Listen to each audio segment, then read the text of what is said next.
Good evening, everybody. So glad to be with you. So glad to be on here. If you have a Bible or a Bible app or some way to get to the text of Psalm 39, that's where we're going to be. Please go ahead and turn over there with me. We're going to be there for just a few minutes. Appreciate your time. Appreciate your attention. We want to encourage you. Don't just. This is one of those. All of these Psalms have been so helpful to me. They've been raw and real. And it's so helpful to look at David like a real human being and see his heart. And we're really going to get some insight into David's heart in this psalm. And as with a lot of psalms, we'll do that. David is pouring his heart out to God in Psalm 39. Our whole purpose, our whole point to all of this is so that we won't just kind of put it away, read it and study it and put it away, but so that we will think about it and meditate on it. So I want to encourage you, please be considerate. Please think about that. Please don't put it away. Please think about it on your way home from work or as you go throughout your weekend. I want to make Psalm 39 something that you ruminate on, that you get as much as you can out of. Psalm 39. I want to look at the heading of this, look at the title.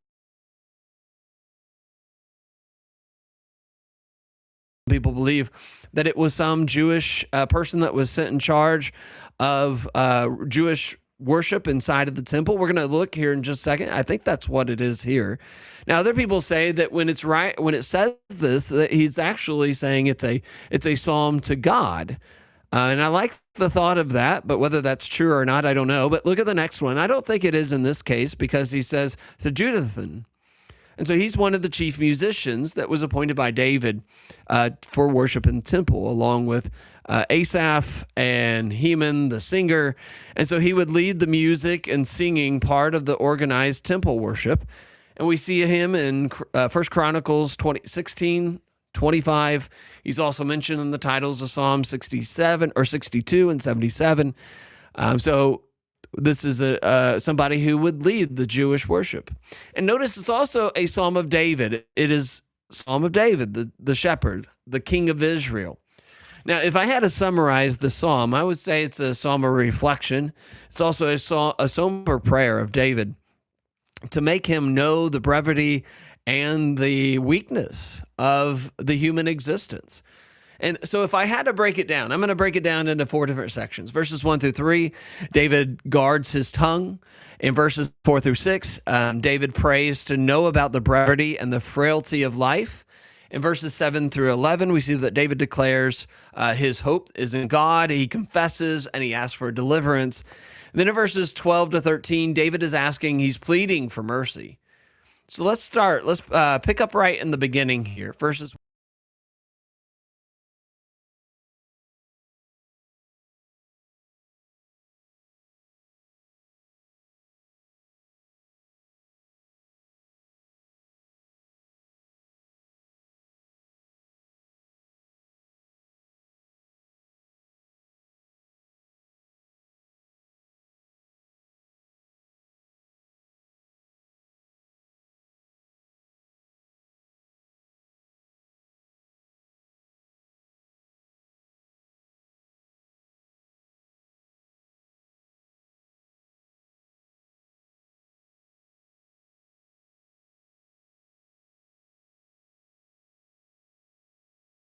I don't want to walk away and find myself in sin because of the things that I say. So I'm going to muzzle myself like a dog. And so he's afraid that if he was to say what is on his heart, that he would end up regretting it, that he didn't want to speak in an ungodly way. He didn't want to speak in a way that would dishonor God. And isn't that shocking? A culture full of people that say whatever comes to their mind, it just kind of flies right out of their mouth, and they have very little thought about whether it's right or whether it's wrong, especially in our modern social media. There's no restraint. People just kind of type or people just kind of say whatever they're thinking in the moment. There's no filter. There's no restraint. There's no shame. There's no regret, which is just kind of revealing. It really shows the heart that we are having to deal with, the godlessness of our society. But that wasn't the case with David, and it shouldn't be the case with us either. And so he didn't want to say anything that would reflect bad on God. He had a God consciousness, and we should too. We shouldn't want to speak in a way that would be misused by wicked people.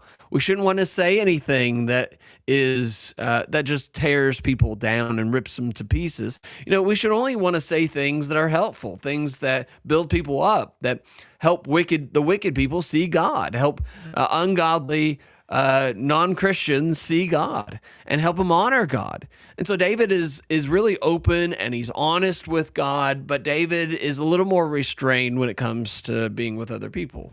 And I think this is the way we need to be, very open with God. He knows everything anyways. David just kind of pours his heart out to God. And this may be a prayer less to himself and more to God.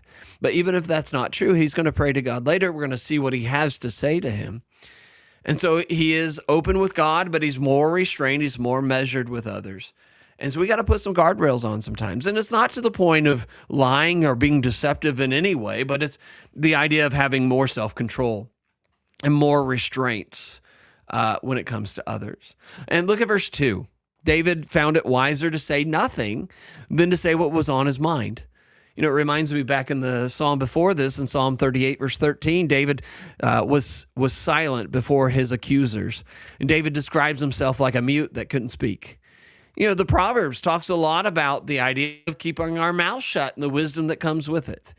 In Proverbs chapter 10, verse 19, he says, "In the multitudes of words, sin is not lacking, but he who restrains his lips is wise." Then in 7 chapters later, in Proverbs 17, verse 28, he says, he who has knowledge spares his words, and a man of understanding is of a great calm spirit. Even a fool is counted wise when he holds his peace. When he shuts his lip, he is considered perspective. And so we see this idea of wisdom coming along with not just saying whatever comes to our minds, but instead being more restrained. So in verse 3, why was David mute with silence? Why did he keep his peace? Well, inside he was burning with anger.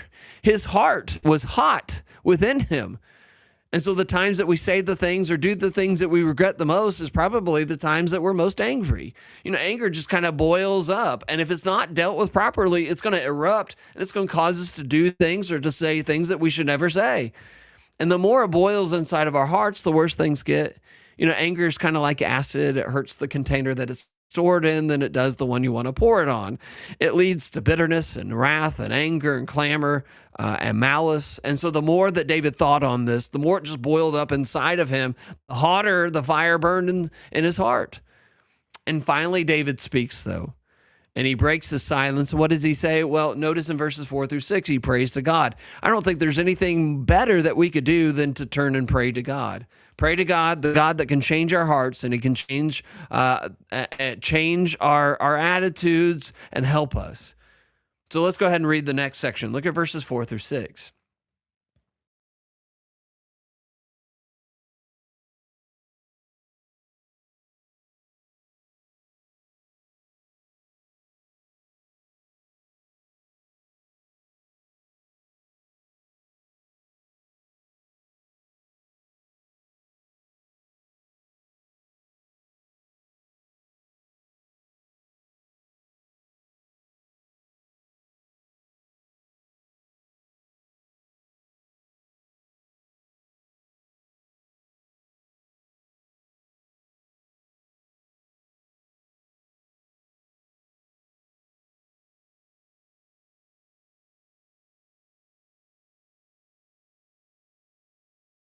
That's a hand breath right here. Smallest measurement in the ancient world. My life is as a vapor. My age, my life is like nothing before you. God, you're eternal and I am just temporary. This life is just temporary and I walk around like a shadow. And so these are all reminders that our life on this earth, that our life under the sun is really short and it's fleeting. Kind of as Moses said, he says, teach me to number my days that I may gain wisdom. It's about perspective. It's kind of like our lives are kind of like bank accounts. They're not endless. There's a beginning, a middle, and an end. And it also helps us make wise decisions. Because when we understand that life is temporary and that there's a life that is eternal, so if you're going to live this life, you got to live this life not for here, you got to live this life for eternity, for that life. And so don't blow all your inheritance on this life, But man, it does so much more. It helps us kind of loosen our grips onto temporary things. It deepens our gratitude for things.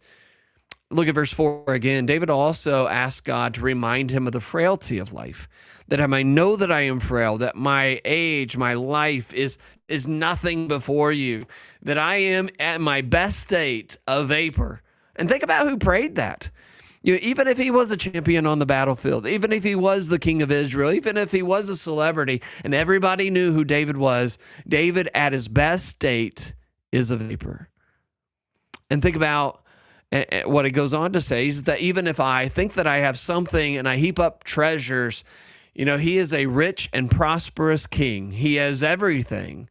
And yet he's saying, one day I'm going to die, and I have no idea who those temporary treasures are going to go to next. So teach me that I am nothing, Lord, compared to you, that I am frail, that I am temporary, that I am just nothing. And David is all praying all of this so that when he speaks, when he responds here, that it'll be with wisdom and just not fly off the hook and handle and just say whatever he thinks he's thinking in the moment, all because he's angry. But so that he'll react. When he reacts, he'll remember that this life, that when he speaks, that when he acts, it all needs to be living in view of not this life, but the life that is to come. And that anger doesn't really matter, but God really matters. So look over the next section in verses 7 through 11. Let's read that together. Verse 7, he says, "And now, Lord, what do I wait for? My hope is in you. Deliver me from all of my transgressions. Do not make me the reproach of the fools. I was mute and did not open my mouth because it was you who did it. Remove your plague from me. I am consumed by the blow of your hand. When with rebukes you correct me for iniquity. You make his beauty melt away like a moth. Surely every man is vapor." So David kind of asks a really beautiful question here. He says, "And now, Lord, what do I wait for? What is my hope in life? It's you, Lord. My hope, if you hope in yourself and in your life that is so frail and that is so temporary, you're standing on sand and not standing on solid ground. You're not standing on the rock." And so when David thinks about his life and the brevity and the frailty of it, he thinks beyond this life, life beyond the sun. He thinks about God. He concerns himself with being right in the sight of God. And when David thinks about God and being right in his sight, he thinks about his sin. And he confesses his sin to God. He pours out his heart to God. And he asks God to remove his sins and all that comes with it. The reproach, the plague, the rebuke.